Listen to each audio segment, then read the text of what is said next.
Cek cek. Hai sahabat data, kembali lagi di Knowledge Sharing Online atau KSO. KSO kali ini akan menjelaskan mengenai garis kemiskinan. Tapi sebelum masuk ke dalam topik, ada baiknya kita mengingat kembali tentang apa yang disebut dengan kemiskinan.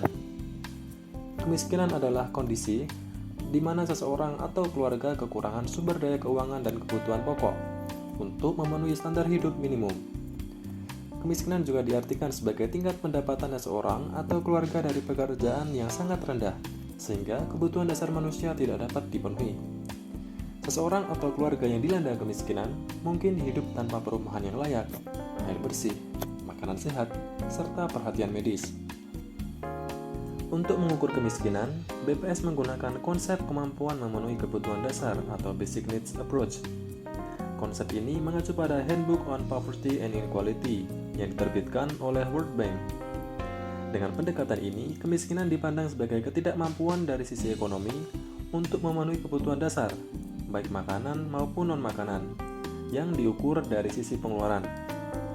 Penduduk dikategorikan sebagai penduduk miskin jika memiliki rata-rata pengeluaran per kapita per bulan di bawah garis kemiskinan. Nah, apa sih garis kemiskinan itu? Garis kemiskinan mencerminkan nilai rupiah pengeluaran minimum yang diperlukan seseorang untuk memenuhi kebutuhan pokok hidupnya selama sebulan, baik kebutuhan makanan maupun non-makanan. Garis kemiskinan terdiri dari garis kemiskinan makanan dan garis kemiskinan non-makanan. Garis kemiskinan makanan merupakan nilai pengeluaran minimum untuk kebutuhan makanan yang disetarakan dengan 2.100 kilokalori per kapita per hari. Paket komoditi kebutuhan dasar makanan diwakili oleh 52 jenis komoditi, yaitu padi-padian, umbi-umbian, ikan, daging, telur dan susu, sayuran, kacang-kacangan, buah-buahan, minyak dan lemak, dan lain sebagainya.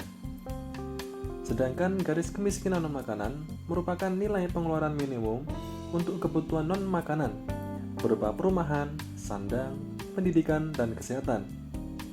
Paket komoditi kebutuhan dasar non-makanan diwakili oleh 51 jenis komoditi di perkotaan dan 47 jenis komoditi di perdesaan. Adapun perhitungan garis kemiskinan dapat dilihat pada formula berikut, di mana garis kemiskinan diperoleh dari penjumlahan antara garis kemiskinan makanan dan garis kemiskinan non-makanan. Gimana sahabat data? Sudah paham mengenai garis kemiskinan? Nantikan KSO seri berikutnya dengan tema yang tak kalah menarik. Sampai jumpa sahabat data.